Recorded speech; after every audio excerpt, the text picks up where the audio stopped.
በስመ አብ ወወልድ ወመንፈስ ቅዱስ አሐዱ አምላክ አሜን። እንኳን ለ2018 ዓመተ ምህረት የጌታችንና የመድኃኒታችን የኢየሱስ ክርስቶስ በዓለ ጥምቀት በሰላምና በጤና አደረሳችሁ አደረሰን።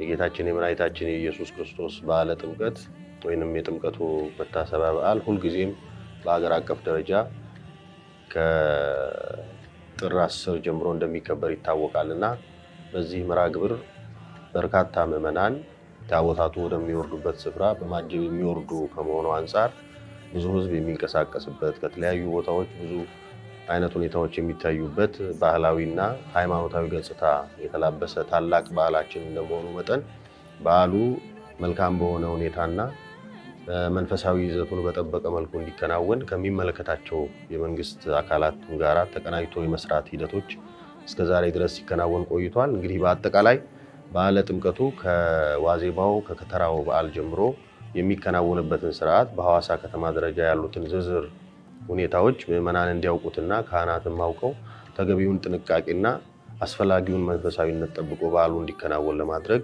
በሀገረ ስብከታችን የመስቀል ደመራና በዓለ ጥምቀት አዘጋጅ አብይ ኮሚቴ የተዘጋጀውን አጭር መግለጫ ከዚህ በመቀጠል ይቀርብልናል። በስመ አብ ወወልድ ወመንፈስ ቅዱስ አሐዱ አምላክ አሜን።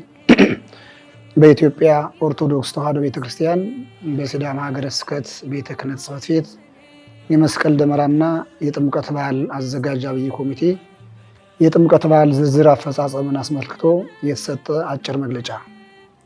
በየዓመቱ ጥር 10 የኢትዮጵያ ኦርቶዶክስ ተዋሕዶ ቤተክርስቲያን ባለችበት ሁሉ ታቦታት ከመንበረ ክብራቸው ወጥተው ወደ ወንዝ እንደሚወርዱ ይታወቃል። እንደኛ ሀገረ ስብከትም በዞንና በወረዳ ከተሞች እስከ ቀበሌም ድረስ ቤተክርስቲያን ባለችበት ሁሉ በዓሉ የሚከበር ሲሆን በርዕሰ ከተማው ደግሞ በሁለት ቦታ ይከበራል። በዚህም በፍቅር ሐይቅ አካባቢ በደብረ ምጥዋቅ መድኃኔዓለም ቤተክርስቲያን 11 አድባራት በጋራ የሚያከብሩ ሲሆን የመነሻ የመገናኛና የመድረሻ ሰዓት በዝርዝር እንደሚከተለው ይቀርባል። ይህ ያስፈለገበት ዋና ምክንያት ምዕመናን በሚቀርባቸው ቦታ የመነሻ ሰዓቱን አውቀው ታቦታቱን አጅበው መምጣት እንዲችሉ ነው። በዚህ መሰረት 7 ሰዓት ተኩል ጀምሮ በየገዳማቱና አድባራቱ አስተዳዳሪዎች መሪነት በሀገረ ስብከትና በወረዳ ቤተ ክህነት ልዑካን አስተባባሪነት ታቦታት በካህናት በሰንበት ትምህርት ቤት ወጣቶችና በምዕመናን ታጅበው ወደ ጥምቀተ ባሕሩ ቦታ ጉዞ ያደርጋሉ። ከዚህ መካከል በአንድ አቅጣጫ የሚመጡት ደብረ ብርሃን ቅዱስ እግዚአብሔር አብ፣ ዳቶ ደብረ ጽዮን ቅዱስ ኪዳነ ምሕረትና ደብረ ሳሌም ቅዱስ ቂርቆስ ሳውዝ ጋር ተገናኝተው ቀጥታ ወደ ጥምቀተ ባሕር ጉዞ ያደርጋሉ። ደብረ ኢየሱስ፣ ደብረ ሳይል ቅዱስ ሚካኤልና ደብረ ሳይል ቅዱስ ሚካኤል ትሩፋት ከተገናኙ በኋላ ደብረ ምሕረት ቅዱስ ገብርኤል ገዳም ፊት ለፊት ሲደርሱ ከቅዱስ ገብርኤልና ከሳሌተ ምሕረት ቅድስት ማርያም ጋር ተገናኝተው ጉዞ ያደርጋሉ። በተመሳሳይ ደብረ ሰላም ቅድስት ሥላሴ ካቴድራል 10 ሰዓት ከ10 ላይ ዳሽንጋ ተገናኝተው ወደ ዋናውና ወደ መጨረሻው ወደ ጥምቀተ ባሕሩ መዳረሻ ቦታ ጉዞ ያደርጋሉ።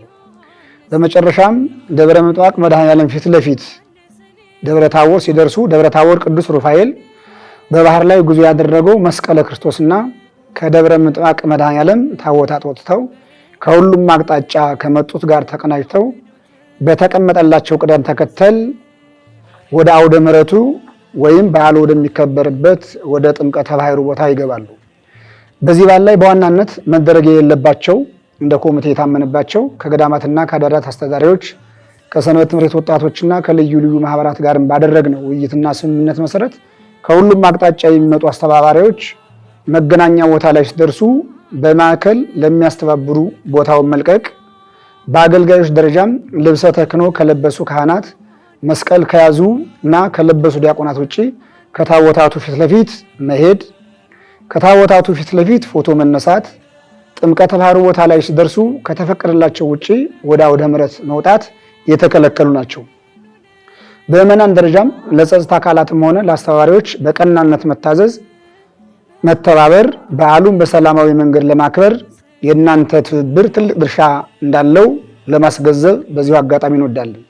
ሌላው ብዙ ጊዜ ወጣ ገባ ሆኖ በምዕመናን ዘንድ የማርፈድና የመዘግየት ምክንያት የሆነው የጸበል ርጭት ከዚህ በፊት የነበረውን ሰዓት እና ወደ ቤት ደርሶ ለመመለስ ተመልሶም ታቦታቱን በተወሰነው ሰዓት ይዞ ጉዞ ለማድረግ የነበረውን ክፍተት ለማስተካከል ስርዓተ ጸሎቱ 11 ሰዓት ተጀምሮ ስርዓተ ጸሎቱ ከተጠናቀቀ በኋላ በቅደም ተከተል የተያዙ ፕሮግራሞች ተደርገው የጸበል ርጭቱ ከ2 ሰዓት ከ20 እስከ 2 ሰዓት ከ50 ብቻ የሚደረግ ሲሆን ይህን አውቃችሁ ምዕመናን ቀደም ብላችሁ እንድትገኙ አደራ እንላለን።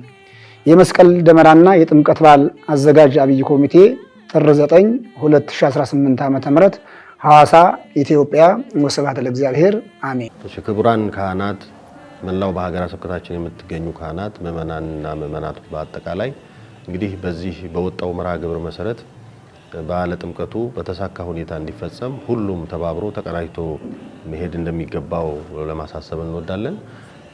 በዓለ ጥምቀቱ በመሰረታዊ ጉዳይ ሃይማኖታዊ በዓላችን ነው እንጂ በዋናነት በመነሻነት ሃይማኖታዊ በዓላችን እስከመሆኑ መጠን መከበር ያለበት የቤተክርስቲያንን ቀኖና ስርዓት በጠበቀና አባቶችን በማክበር የሚመለከታቸውን የጸጥታ አካላትን ጋር አብሮ በመተባበር በሰላማዊ መንገድ በዓሉ በስኬታማ በሆነ ሁኔታና ሃይማኖታዊ ገጽታውን በተላበሰ መልኩ እንዲፈጸም የሁላችንም ትብብርና አንድነት ተቀናጅቶ መስራት የሚጠበቅ ይሆናልና አምላካችን እግዚአብሔር በዓሉን የሰላም፣ የፍቅር፣ የአንድነት እንዲያደርግልን ከልብ እመኛለሁ።